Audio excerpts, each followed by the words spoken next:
네, 안녕하세요, 여러분. 반갑습니다. 한끗의 올인입니다. 현재 시각 2025년 7월 8일 오전 이제 7시가 되어 가네요. 자, 오늘 이제 비트코인 한번 살펴보도록 하겠습니다. 그 전에 앞서서 제가 주간 원어원으로 오늘 인사드리는 거는 마지막이 될 것 같아요. 그래서 이제 앞으로는 이제 그 클래스 원어원에 들어가시면은 한끗의 올인이라고 검색하시면 제 크리에이터 영역에 한끗의 올인이라고 커뮤니티가 뜹니다. 이제 여러 가지 관점이나 좀 시장의 흐름 이런 것들을 좀 알아나갈 수 있는 멤버십이라는 제도를 클래스 원어원에서 최근에 이제 오픈을 했는데 제가 감사하게도 이제 클래스 원어원에서 이제 저만의 멤버십을 운영을 하게 되었습니다. 그래서 이제 여기서 데일리 브리핑을 비롯해서 여러 가지 공지사항들, 그다음에 지금 현재 시장의 흐름들 이런 것들을 좀 보실 수가 있고요. 그리고 이제 일주일에 3번 정도 구독자 라이브를 진행을 합니다. 그래서 이제 그런 것들도 여러분들이 이제 보실 수가 있으니까 참고하시고 관심 있으신 분들은 클래스 원어원에서 한끗의 올인을 검색해 주시면 되겠습니다. 그럼 비트코인 한번 이야기 본격적으로 나눠볼게요. 자, 비트코인 1시간봉 먼저 보겠습니다. 자, 최근에 이제 여러 가지 무빙들의 흐름들이 좀 어지러웠죠. 위아래로 되게 크게 휘저었기 때문에 되게 어지러우셨을 텐데, 지금 이 시기 6월 23일 요 시기와 그 다음에 7월 2일 날 나왔던 이런 저점들을 연결하면 흰 색깔 라인으로 이런 식으로 연결을 해볼 수가 있습니다. 자, 요 라인에서 이제 버텨줬으면 되는데 버텨주지 못하고 이렇게 빠지죠. 그리고 잘 보시면은 특정 라인에서 여기서 반등을 찍고 크게 오르고 그다음에 여기서 반등을 또 찍고 크게 오르는데 잘 보시면은 여기서 올랐던 것보다 여기서 오르는 게 더 적은 걸 보실 수가 있습니다. 아시겠죠? 그 말인즉슨 바꿔 말하면은 여기서 하나, 둘, 셋의 확률로 떨어질 확률이 높다. 그러니까 점점 이 라인을 밟았을 때 올라오는 반동 자체가 반동폭이 좁아지죠. 그러다 보니까 하락의 확률이 높다라고 예상을 해볼 수가 있었죠. 만약에 얘가 상승을 하려면은 아무리 못해도 이 두 번째 나왔던 요 반동 있죠. 이것보다는 언제 닿을지 모르겠지만 닿는 시점을 기점으로 해서부터 더 높은 반동이 나와줬어야 됩니다. 아시겠죠? 하지만 그러지 못했기 때문에 여기서 이렇게 지금 현재 내려와 있는 상황인 겁니다. 자, 그럼 이제 여기서 잘 보시면은 예전 전고였던 109K 그리고 요 노란색은 어떤 라인이냐? 지금 나오는 요 조정의 빗각 윗선입니다. 빗각 윗선. 자, 요런 라인들을 다 저항으로 지금 테스트를 하면서 내려오고 있습니다. 그쵸? 1시간 봉입니다. 자, 보시면은 노란 색깔 라인도 여기서 이렇게 터치를 하고 내려오는 중이죠. 우리가 1차적으로 이 조정이 저점이라고 볼 수 있는 구간을 이 구간으로 본다고 말씀을 드렸었습니다. 요 구간. 이 구간 언저리에서 그래도 한번 받아볼 수 있지 않을까라고 생각을 했었죠. 이 구간의 영역은 어떤 영역이냐면은 이 모든 과정이 여기서 나온 모든 과정입니다. 여기서 지금 이게 6월 26일 여기서 나왔던 이런 조정의 무빙 자체가 3마켓 패턴의 구조로 만약에 구성이 되어 있다면은 이 라인 부근에서 그래도 이 조정의 바닥을 예상해 볼 수 있지 않나 라고 볼 수 있는데 이제 여기서 하나 둘 셋 3마켓 패턴의 가장 핵심은 요런 구간이건 요런 박스 구간 요 박스 구간이고 올라와서도 여기서 이런 식으로 요 구간 안에서 매물대를 만들어줬죠. 자, 그렇기 때문에 1, 2, 3, 4, 5 이런 식으로 이제 빠진 건데 자, 이렇게 빠지게 되면 요 구간을 주요한 저항이자 지지 라인으로 우리가 볼 수 있습니다. 이 라인이 만약에 뚫리게 된다면은 말 그대로 저항이 작용을 할 수 있다라고 볼 수가 있는 겁니다. 그래서 요 라인을 사수하는 게 일단 중요하고 2차적으로 볼 수 있는 구간은 뭐 요런 자리가 당연히 되겠죠. 이런 자리에 닿으면은 무조건 1차적인 반동이 나왔죠. 그렇죠? 그리고 이제 아까 제가 말씀드렸던 거랑 조금 다른 맥락으로 말씀을 드려보면은 이 라인을 제가 가로줄로 이렇게 그어볼게요. 가로줄로 그어보겠습니다. 아까 제가 이 구간에서는 점점 이 반동의 폭이 좁아진다라고 말씀을 드렸죠. 만약에 이 라인을 기점으로 본다면은 반동의 폭이 점점 더 늘어나고 있습니다. 자, 이 말인즉슨 만약에 우여곡절 끝에 여기까지 닿는다고 하면은 이때 두 번째 나왔던 요 반동보다 더 높은 반동이 나와줄 가능성이 있다. 하지만 이제 여기서 반동이 나올 때 지금 여기서도 잘 보이시지만은 반동 나올 때 굉장히 크죠. 힘 자체가 매수세가 크게 붙죠. 여기 닿을 때도 매수세가 크게 붙어줘야 된다. 그런 것들을 우리가 잘 볼 수가 있겠습니다. 아시겠죠? 자, 그래서 일단 뭐 여러 가지 그 조정의 바닥을 우리가 예상은 해볼 수 있지만은 일단 이 두 가지 조정의 바닥을 예상을 해볼 수 있을 것 같아요. 물론 이것보다 조금 더 낮은 포지션도 분명 있습니다.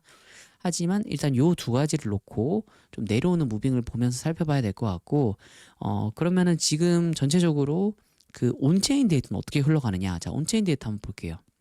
자, 온체인 데이터를 살펴보게 되면은 지금 비트코인 거래소 보유량입니다. 거래소 보유량은 지금 전체적으로 일단 쭉 내려오는 추세 속에 있죠. 전체적으로는.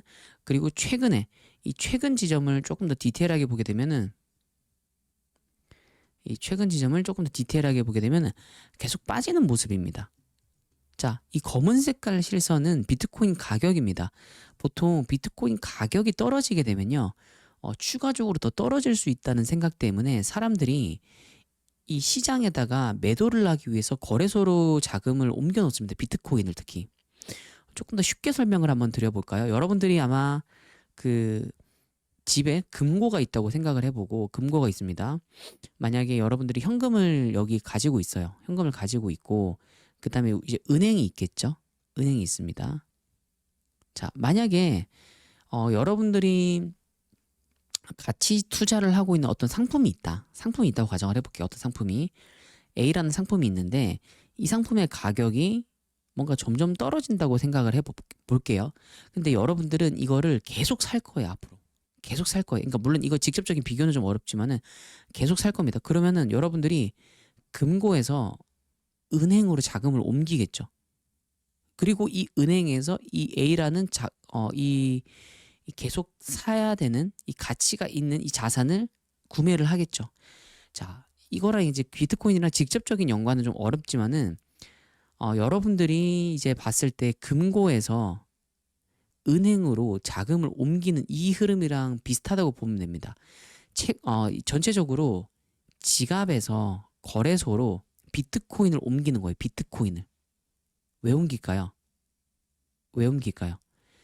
이거를 여차하면 팔려고 하는 거예요. 그러니까 뭔가 시장의 움직임이 있기 때문에, 아까 제가 말씀드렸던 것처럼 시장의 움직임이 있기 때문에 내가 뭔가 액션을 하기 위해서 사전에 움직이는 겁니다. 아까 제가 말씀드렸죠. A라는 자산을 사기 위해서 내 금고에 있는 내 현금을 은행에다가 옮기는, 그러니까 시장의 움직임이 있으면은 뭔가 액션이 나가는 거죠. 지금 이것도 마찬가지예요. 비트코인 가격이 원래는 조금 내리면은 이 거래소 보유량이 조금 늘어나야 됩니다. 이게 일반적인 패턴이에요. 하지만 지금 이렇게 빠지고 있는데 계속 내려간다는 건 크게 두 가지입니다. 지난번에도 말씀드렸던 것 같은데 크게 두 가지예요. 곧 있으면 가격이 오른다. 곧 있으면 가격이 오를 거니까 좀 참아보자. 이게 첫 번째 이유고요. 두 번째 이유는 요 정도 조정은 괜찮아. 이 정도 조정은 나쁘지 않아. 조정의 폭이 아직 얕다. 라고 볼 수 있겠죠. 자, 그런 것들도 우리가 참고해서 이런 것들을 계속 모니터링을 해볼 필요가 있습니다. 그리고 두 번째로 살펴볼 데이터는 지금 채굴자들의 움직임을 좀 볼 필요가 있습니다. 채굴자들의 움직임. 자, 채굴자들의 움직임은 채굴자들이 제일 먼저 움직여요. 시장에 어떤 변화가 감지가 되면 가장 먼저 움직입니다. 근데 지금 이거 같은 경우는 채굴자 출금량입니다. 앞서 보여드렸던 거랑 비슷합니다. 채굴자 출금량은 어떤 거냐면은 지갑에서 거래소로 비트코인을 옮기는 채굴자들의 움직임이 양입니다. 아시겠죠? 아까 봤던 거랑 똑같은데 채굴자들이 얼마만큼 움직였느냐 이런 이야기입니다. 채굴자들이. 지금 보시면 전체적으로 이렇게 올라와 있죠. 전체적으로 올라와 있습니다. 근데 이제 이게 어느 정도 올라온 건지 우리가 예상이 안 되죠. 예상이 안 되기 때문에 조금 넓은 시각으로 한번 볼게요. 넓은 시각으로 보시게 되면은 지금 이렇게 툭툭 올라오는 것도 볼 수가 있죠. 이렇게 툭툭 올라올 때는 크게 두 가지입니다. 가격이 빠지거나 가격이 저점에서부터 많이 올라왔거나 많이 올라오면 이걸 이제 수익화하는 거죠. 아시겠죠? 그렇기 때문에 또 올라올 때 가격이 많이 상승했을 때도 이렇게 툭툭 올라오기도 합니다. 하지만 지금 전체적으로 보면 우하향하고 있는 추세가 보이실 겁니다. 우하향하고 있죠. 자, 그런데 이제 여기서 최근 들어서 다른 시점보다는 평균적으로 조금 올라와 있는 상태입니다. 평균적으로. 아시겠죠? 그래서 좀 지속적인 모니터링이 현재는 필요로 하다. 그런 것들을 보실 수가 있겠습니다. 자, 그리고 이제 해시레이트도 한번 살펴볼게요. 해시레이트는 뭐냐면은 채굴자들이 채굴을 하는 어떤 그런 뭐라고 해야 될까요? 채굴을 하는 채굴 신호 같은 것들을 차트화시킨 겁니다. 자, 해시레이트가 지금 보면은 많이 최근에 빠졌다가 이렇게 올라가죠. 해시레이트가 올라간다는 거는 먼저 해시레이트가 내려온다는 거는 여러 가지 이유가 있겠지만 해시레이트가 내려올 때는 가격적 하락이 있을 수 있기 때문에 지금 당장은 내가 비싼 돈을 들여서 채굴을 하지 않겠다. 왜냐면 내가 오늘 채굴을 해서 받을 수 있는 코인의 어떤 절대적인 그 가격과 내가 일주일 뒤에 채굴해서 받을 수 있는 코인의 절대적인 가격은 분명히 다르죠. 분명히 다릅니다. 그렇기 때문에 내가 하락할 거라고 생각을 하고 하락의 신호가 가깝다라고 하면은 해시레이트가 내려옵니다. 그러면 해시레이트가 내려오게 되면은 요 직후에 가격적 변화가 크게 일어납니다. 잘 보시면은 지금 이게 해시레이트거든요. 요런 구간, 요렇게 내려오죠. 내려오면은 요렇게 빠집니다. 아시겠죠? 가격이 빠지고 나면은 해시레이트는 어떻게 될까요?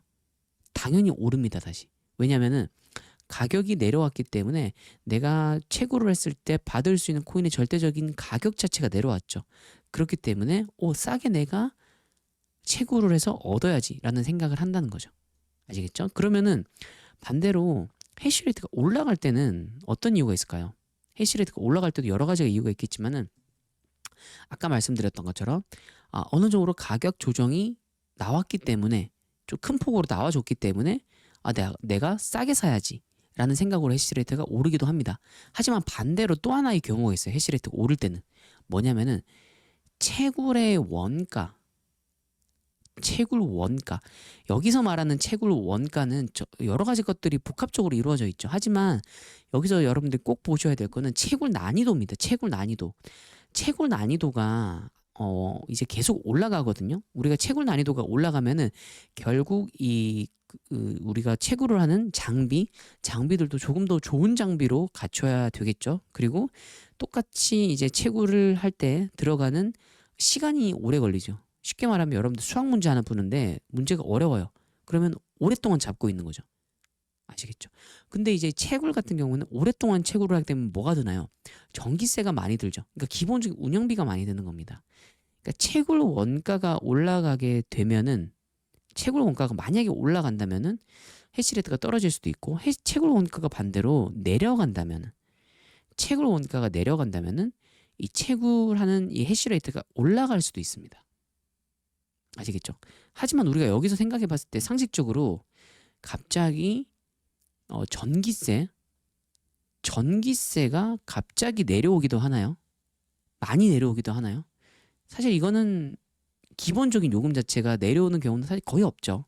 사실은 웬만하면 거의 없습니다. 그렇다면은 채굴 원가가 내려갈 수 있는 요인이 무엇일까를 한번 생각해 보셔야 됩니다. 그러면은 꽤 높은 확률로 블록 채굴 난이도가 떨어졌기 때문에 채굴 원가가 내려왔고 채굴 원가가 내려왔기 때문에 채굴업자들은 채굴을 하는 겁니다. 아시겠죠? 그런 의미입니다.